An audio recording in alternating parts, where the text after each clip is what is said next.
What is up, everybody? It's your boy Young Fizz, aka mr.dopestatus on Instagram, and welcome back to another tutorial. Today I want to show you how I take this 80s style type of beat and make it larger than life. So if you haven't already, do me a favor, hit that like button, hit that subscribe button, don't forget to turn on the bell notifications, so whenever I drop a new video, you will be the first person to be notified. Without further ado, let's go ahead and jump inside the machine and show you how I made this beat.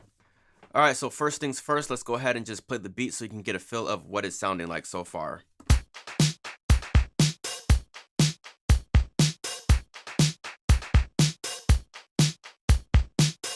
Alright, so as you can see, it's a simple beat. I have my kick, snare, clap, clap 2, close hi-hat, and open hat. So the kick, very simple.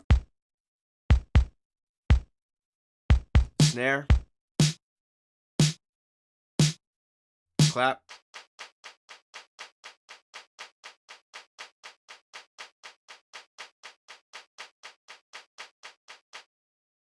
Got the clap 2. Got the closed hat.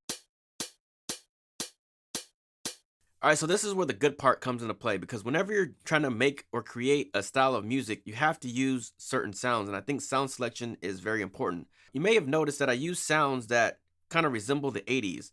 So let me show you what I'm talking about. So I got this kick here, got the snare, got the clap, and all these sounds almost sound like it could be like in a Prince record or something like that. So let's go ahead and go to my sound section here, and as you can see, let's go ahead and work with the kick. So the first thing I did was add a transient master. Just wanted to beef up that kick just a little bit.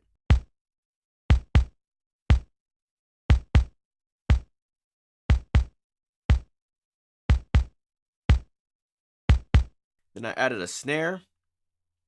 And same thing, I added a transient master here, and you'll be able to hear it right here.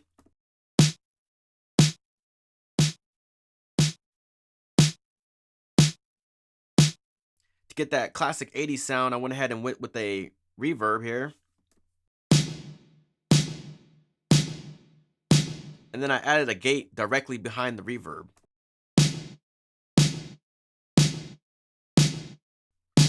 So again, this is before. No reverb. Add the reverb. Then add a gate behind it.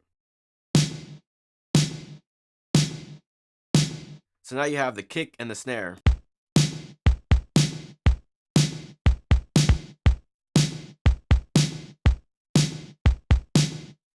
Alright, so the next thing I did was add a clap here.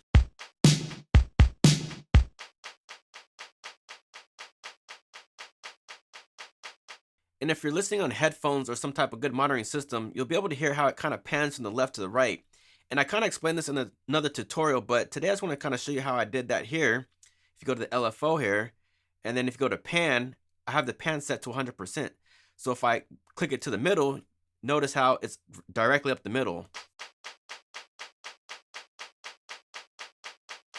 And add the pan in. And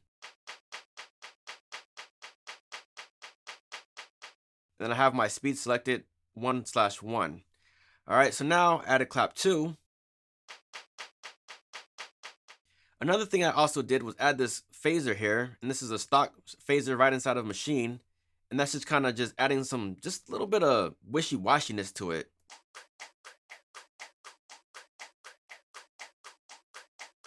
So not only am I giving it movement, but it's also adding a type of like a wishy-washy watery effect.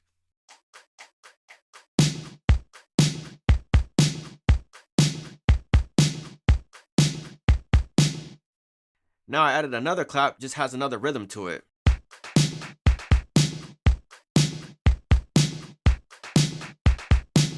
And with that one, I added a flanger.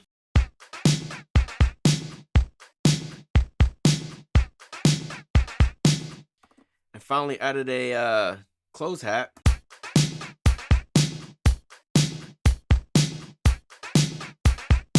Let me break this down just real quick. So I got a filter on the hat, which is closed. So notice how it's just straight quarter notes. The t, t, t, t. Then I added a beat delay. This is again stock right inside the Machine.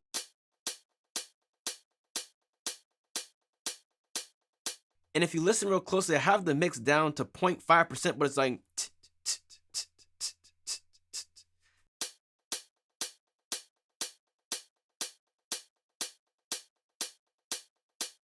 So just real subtle, and then I added a phaser on top of that. And it's very light with the phaser. I'm not really doing too much. I got the mix set at 15%.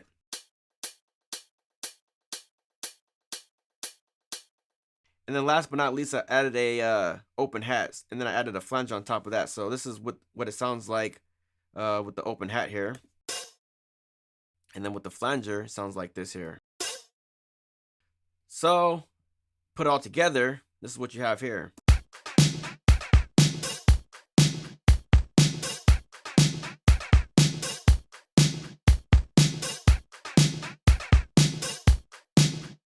Now, this loop is good, but it's not great. And another feature that I love inside the machine is the fact that it's already on a drum bus.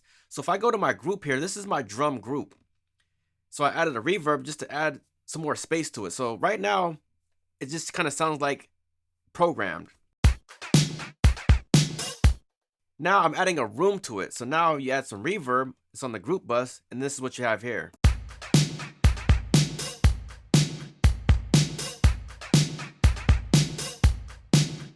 As you can see, I have the mode set on the plate setting, and then I have the decay at 8%, then I have the mix about 9%. So just adding a little bit of space to what's going on with the drum loop.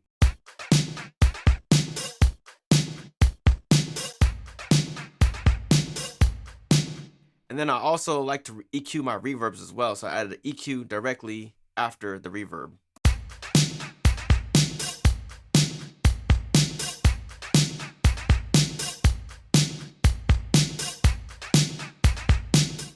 And as you can see, I just added some high end, and if I wanted to, I can take out a little bit of low end if I wanted to, but I kind of like that low end a little bit, so I left that in there. So again, this is before. And then this is after.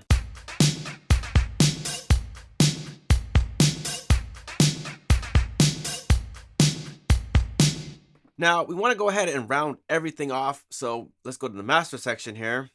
And we can go ahead and add in some more just little enhancements here. So let's go ahead and add an EQ. And you can see the settings right here on the screen, what I did. Then I add a little saturation. And then rounded everything off with an EQ again. So again, this is without the master section.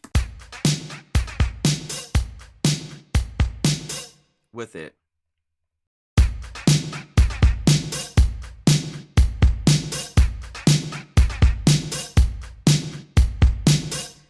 And then if I add in my instrumentation so far, we have something like this here.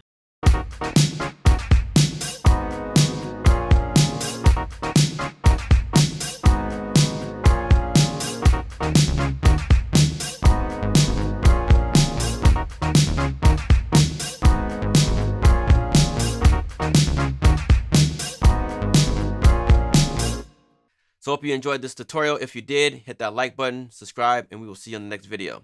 Thank you for tuning in. We out.